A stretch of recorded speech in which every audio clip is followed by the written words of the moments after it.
Our fans were elite tonight. I'll be honest with you, I was concerned about complacency among our team, but I was also concerned about complacency among our crowd. And I thought, first time having a night game, and I don't know, you guys know better than me, but it seems like it's been a long time. So the atmosphere was really good for our players.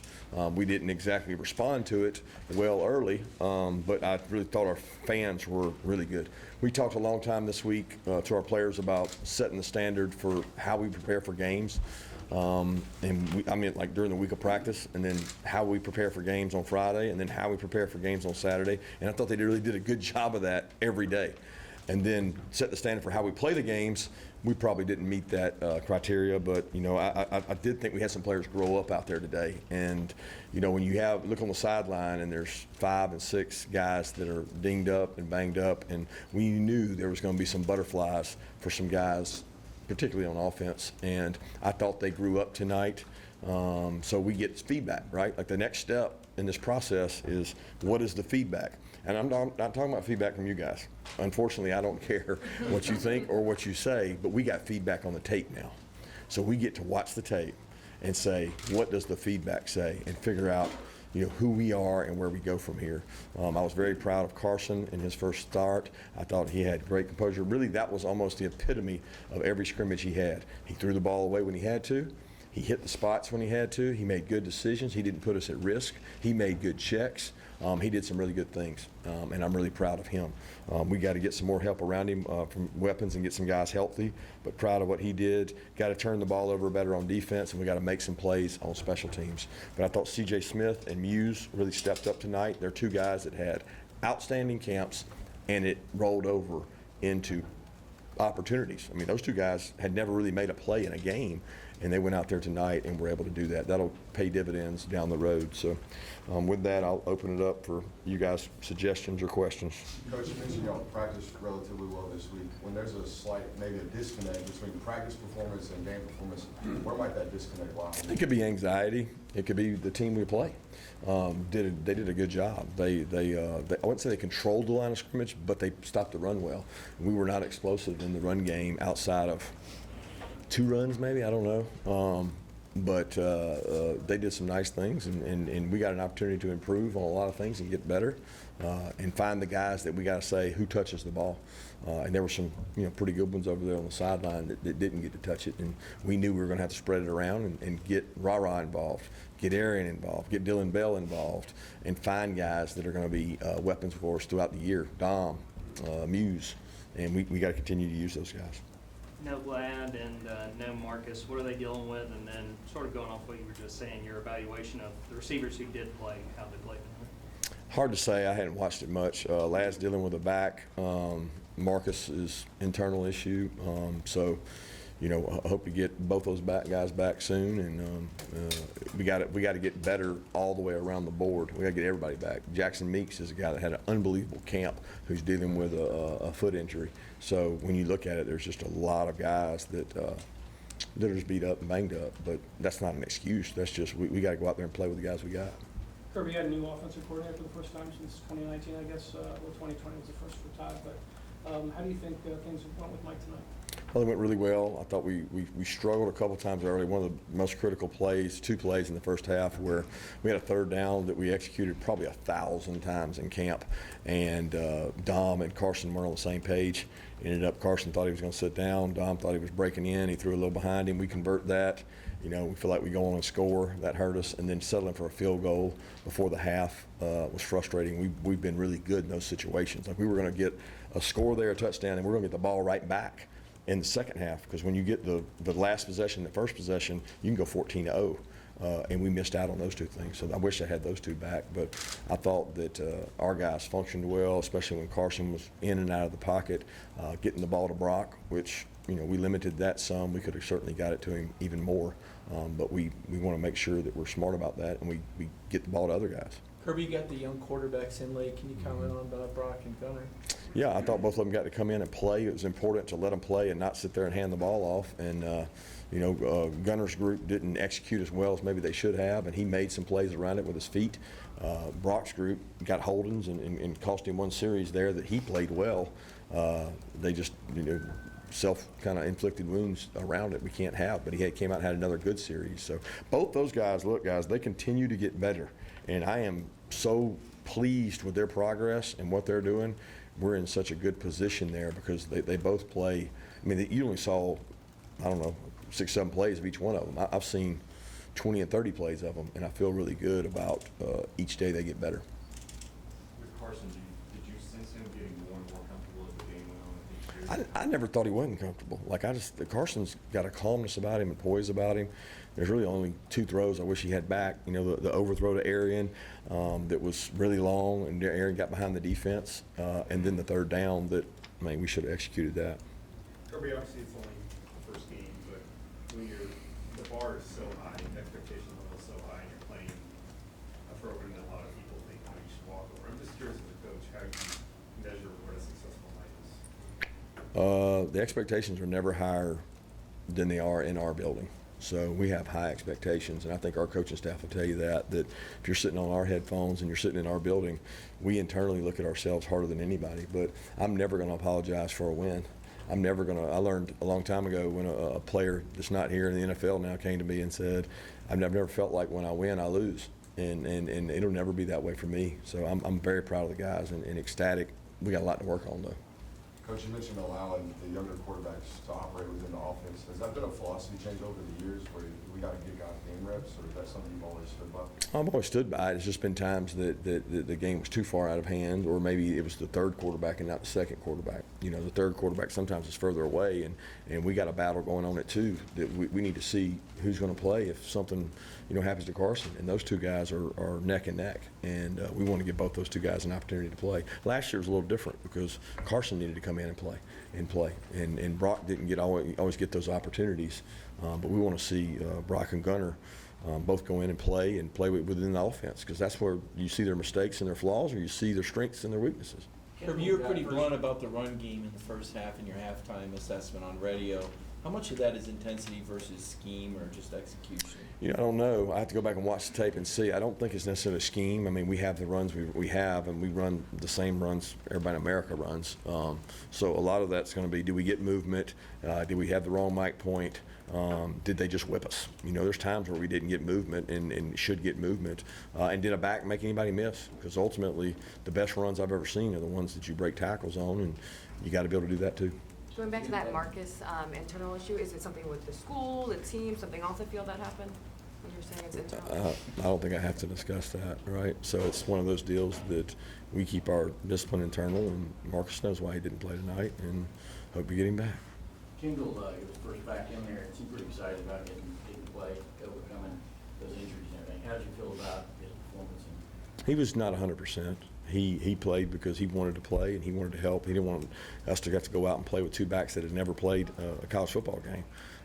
And he would probably tell you he was about 90%. And as the game wore on, he tightened up some, and it started to bother him with his hamstring. But I mean, he has not done much all camp. He hasn't been able to. He's just now getting back to where he could do some things. And Dejan was not. He probably could have played, but he was less percent than Kendall. So I was very proud of Kendall. He stepped up, picked up a blitz, did some really nice things. We're going to need Kendall and Dejan to play really well. What can you say about the weapon that Brock Bowers has developed for you? I mean, we saw him at running back, tight end, receiver for you tonight. Yeah, I mean, he's been doing it since he got here. I mean, he really tonight showed a lot of toughness, a lot of grit. He's been banged up too, and you wouldn't have seen it or noticed it with the way he played. He's a competitor. You mentioned the quarterback competition in terms of the backups. Do you view the other cornerback spot opposite Kamara the same way, and that those guys just continue to compete? You know, it looked like they both played in rotation. Well, all those guys are competing. A.J. Harris and Allen Green, all those guys are competing for that other spot. There's not been a large separation. There may have been in this game, and I got to watch the tape.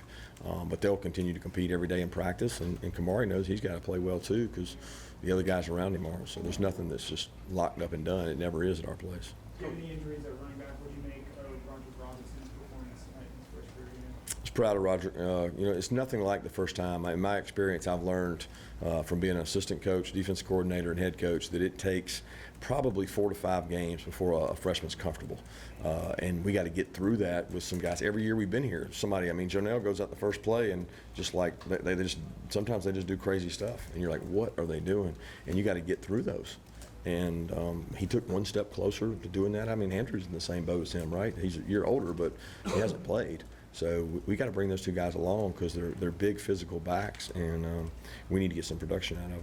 A couple weeks ago, you mentioned that you thought that you were a thin defensive line. How do you feel they did tonight in terms of being strong in the POA, shedding blocks, all that stuff? Hard to evaluate, you know, the level of competition. We're better than the guys we played against. It's going to be a bigger evaluation when it's A, hotter, and B, a bigger offensive line. No disrespect to UT Martin, but they made a decision that they were going to, if they were going to run the ball, they're going to do it through their quarterback. And I think I would venture to say, I don't know, 33% of their yards were their quarterback runs, and he's not necessarily a true runner. But they did it because they had to rush the ball, and they did a nice job of that. So I didn't think internally we had breakdowns. We had some on the perimeter. On your safeties unit, I mean, Javon Bullard, Tyke Smith, I mean, Malachi, all of those guys have made plenty of tackles today. What'd you view of that unit and their performances today? I watched the tape and evaluated C. I thought Malachi could have had a pick. I thought Bull did a nice job. I thought Tyke made some good plays in eye control, but I don't know that we got challenged, you know, like we're going to get challenged. Who got the game ball tonight? Trust we're on 77 and the decision to make that a weekly thing. What went into that as a way to honor Devin? We talked about it as a staff and a team. We went to the players and talked about what they wanted to do, and the offensive line felt very strongly about it, and Coach Searles kind of made the decision that Truss, who was, you know, really close to Dev and lived with Dev, that we would honor him and allow him to play in that jersey. Kirby, real close to a shutout. Did you have a thought on the scoring play or on the scoring drive? Did I have a thought on it? Yeah, I don't want to get you in trouble with officials, but I mean, they reviewed it, so they know better than I know. I mean, it wasn't like they were trying to point shave or something. I mean, they just they look at it and they make the decision. I mean, I don't question what they do. I don't think there's ulterior motives. So I wish we could have got the ball down and made the shutout for the rest of the guys. But I'm just proud all those guys got to play. You know, there was a point in time in the game that I didn't know if we were going to be able to get those guys in, and that's big for their growth. You guys rotated a lot of guys on defense pretty much the whole game. How happy were you with just the communication between different guys on defense, everyone just being on the same page? Well, I'm happy, but that was the expectation. Like we have a lot of players back, and when we went into the game tonight, I talked to the offensive staff and I talked to the defensive staff, and I was like, look, we're going to lean on our defense because we got some guys who were nervous and had not played on offense. And you know, the expectation that he talked about, and the everybody just thinks you're going to walk out there and just roll over these teams, you know, and it ought to be 40-0 by halftime, and then it's not. You get tighter, and guys get worried. I'm over that. I'm past those days. I want to grow and get better. It's not about who we play, and the defense executed like they should, and we should play well, and we got to continue to do that. Who got the game ball tonight? Who did you give in the locker room? I don't do game balls. I've never been smart enough to figure that out. My game balls go out on Monday when we watch the tape. But if I had to, it would be Muse or C.J. Smith probably. Coach, I asked you this week what you thought your team might be elite at or what you might be concerned about. You told me you didn't quite know yet. Yeah. What you learned today? That we're going to go back to work tomorrow, and we're going to grind tomorrow and get ready for Ball State. I mean, I never read too much into it. I just don't think you get too high or too low, and you know, people hit panic buttons, people have expectations, and all I'm worried about is the process of getting better. Because at the end of the day, this is one thing I know: we got to get better. What did Peyton do during fall camp to earn the kicking job, and how did you evaluate how he did it? I thought he did a good job. He hit the doink one time there on the crossbar, but we'll look and see. It was really close, to be honest with you. I hated it because Zirkle had a great spring, and he had a really good fall camp, but ultimately the height of the kicks was the biggest difference because their percentages were almost the same. But you know, I told him, I said, I'm gonna do drills to see, you know, who can kick the ball higher, faster, and that is where kicks get blocked. And Peyton did a better job of that. But I'll be honest with you, I got a ton of confidence in both those guys. C.J. Allen was in there a good bit. How impressed have you been by him as a freshman linebacker? Hard to play freshman linebacker in our defense. And he and Raylan, being here in the spring, have really grown and been able to do it. Raylan probably would have been in the same boat as him if it had not been for his knee. CJ picks things up. He's very smart and intelligent. He's conscientious. He wants to do things right. He has a chance to be a good player. And, you know, we've got a pool of inside linebackers right there around him that I mean, I was proud to smile. You know, he came out there and played in some sub situations, and he's trying to get back 100%. But CJ did a nice job. Coach, you kind of lamented not getting enough turnovers. Of course, a couple guys missed them, but Kyron Jones got one right at the end. What was your evaluation of that play? And The tip ball. It was a tip ball, so it was lucky is what it was. But he's going to think he did really good, you know. And it's like everybody. When you get a tip ball, it's lucky. I got a lot of interceptions in college that were tip balls. So it doesn't make you a good player. It makes you in the right play at the right time, You had right a look where place. you had four safeties at one time. I believe it was Dan Jackson and Javon in the back, and then kind of both Starks and Tyke in the slot. Was that because of the uncertainty at inside linebacker and just having one in the middle, or have you guys ran that one before? No, it's just called dime. It's just called dime. 6 DBs out there. We've done it every year since we've been here. Nothing special about it. It's just having enough DBs that you can play in sub situations. So we have plenty of linebackers to play, 2 linebackers, but it's based on what the offense does. You kept saying that the guys grew up today, so how do you define that? Like, what were you specifically seeing that you felt like they grew up? Well, the second half, C.J. Smith caught a screen and ran through 2 people's face. And the guy was still on the ground out there, hurt, and C.J. popped up and played physical. He made a play over the middle. Ra caught a long pass. Muse caught the screen and went to the house. That's growing up to me. When you had an interception in college off a tip ball, did you think you were a good player? Yeah, I did. And my coach didn't say I wasn't, but I'm not saying that Kyron's not a good player. Kyron is a good player. Kyron's going to be a really physical good player. The difference is Kyron can run 10,400 meters, and that's really fast. But just like Pop, his first play he ever got in, he got a pick 6. You know, Kyron, that was his second or third play he was in, but sometimes it pays to be lucky. You talked about Ra. How has he progressed since he first got here to where he is now? Got a ways to go. He keeps getting better. He had a couple busted assignments that were costly, that he didn't do the right things, and he's got to work through those. You know, I know you can say, well, he's not a freshman. Well, he is in our offense, and he played in a very, very different offense last year, and he is working his tail off. And he deals with expectations too, from you guys, from home, from all over the place. And he's a great kid who's working his tail off to learn how to play the position like a pro player. And he's taking that head on, and he's going to continue to improve. And I love the kid, and I want him to get better. I was proud that he was able to work through some jitters tonight. Coach, you got a long list of upperclassmen that have waited their opportunities, most notably Carson Beck, but even guys like Warren Brinson. What was it like to be able to see those guys walk out as presumed starters for the first time in their careers? Well, it was good. I mean, I think it pays off. I mean, you look at Quay Walker, you look at the guys, Devontae Wyatt, who've paid off by starting late in their career, and they know the work they get from their freshman, sophomore, junior year is probably better work than they can get anywhere in the country. You don't get drafted by playing. You get drafted by playing good. So what allows you to play good? Work and competition. And those guys are product of work and competition. We had a lot of guys out there like that. We got a mature team, but they got to handle it the right way. And I think we got a hungry football team, but I didn't always see that tonight. Time for 2 more questions?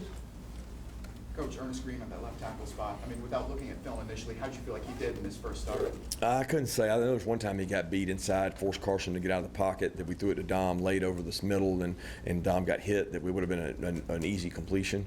But outside of that, I couldn't say. I would say that as a whole offensive line-wise, we got to get more movement. We got to be able to run the ball better. Knowing expectations has been the mantra of this in the last 2 seasons and things of that nature.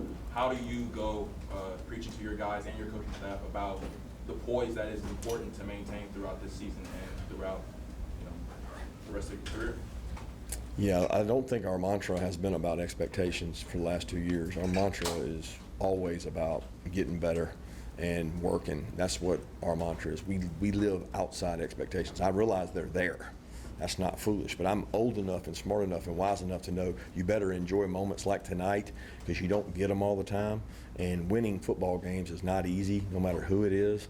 And if you don't rise up or you don't meet the expectations of whether it's a fan base or a media base, you got to make your team realize that we can actually get better. And they don't need to pay attention to any negativity. And not that I'm saying there will be, just you got to get better. And guess what? The team that's standing at the end will be the one that got better. So that's what we're trying to be. Thanks. Celebrate the 18th in a row, Kirby. That's a program record now. So what now? 18 straight wins is the program record to you. I didn't realize that. No, it's good.